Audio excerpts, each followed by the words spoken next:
Welcome to episode 13 of Nudges and Bridges. Today we're going to be looking at the music of rules and discipline. As a reminder, these are 6 to 7 stages of putting ourselves into cognitive states of mind, different states of mind, with the seventh one being a realization that we can move among each of these.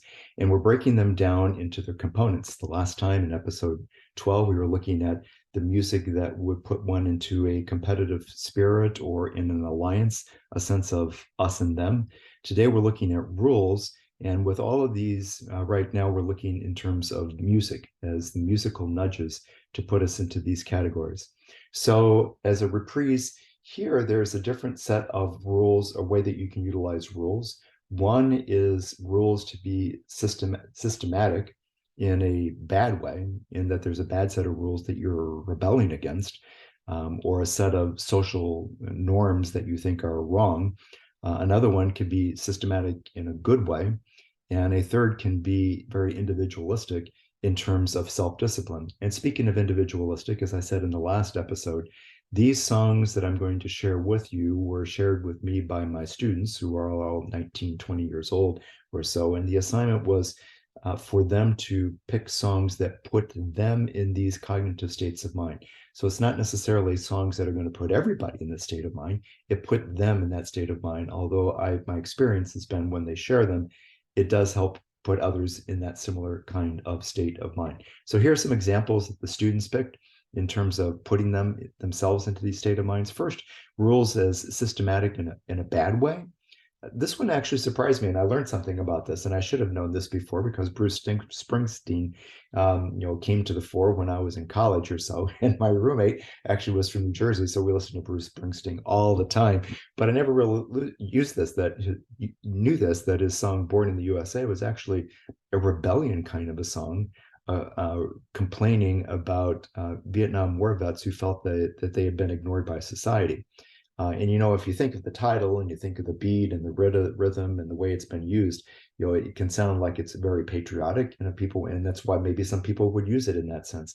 But if you look at the lyrics to it, and this is what that student in particular did, he viewed it as a song of protest, of again being forgotten after going to the Vietnam War and then coming back and being forgotten by society. So in that sense, the person was able to use it as systemic or a systematic in a problem way to rebel against it.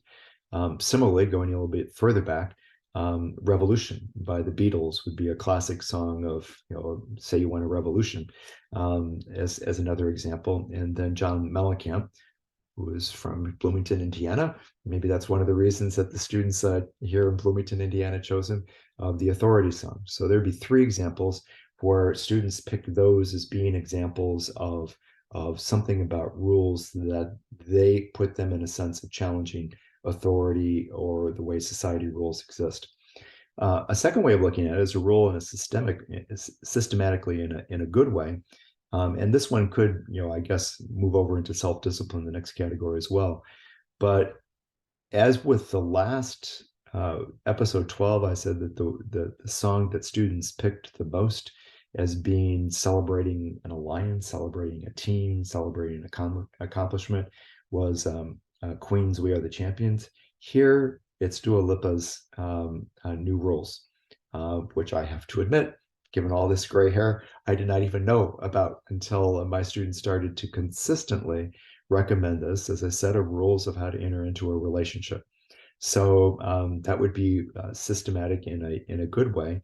And similar to that of rules as individual self-discipline, the students the plurality, I mean, there's lots of different songs that people pick, but the plurality went way back to Aretha Franklin's "Respect" and Frank Sinatra's "My Way." I'm frequently amazed at this. I'm in my 60s, and when I ask students in their 20s or teens to pick a song, when I started this exercise 7 years or so ago, I really didn't expect them to be picking anything that I knew anything about. But consistently, they come up with some real old dandies and favorites there that I can recognize right away. So the challenge, as it's been with all of these, is what's your playlist?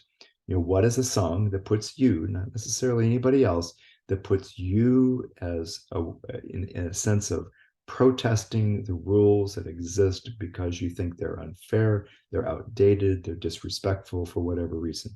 Then what would be a song that puts you in a mindset of rules that help you in a structural way? When I first did this, the very first episode, like episode 2 or 3, I shared my song, which was from the military academies which I then blended into self discipline. That if I felt that I wasn't paying attention, getting the job done, I was goofing off, that I would listen to Anchors Away or something like that in order to put myself into a disciplined state of mode. And that brings us to rules as individual self discipline of a song that would put you in that.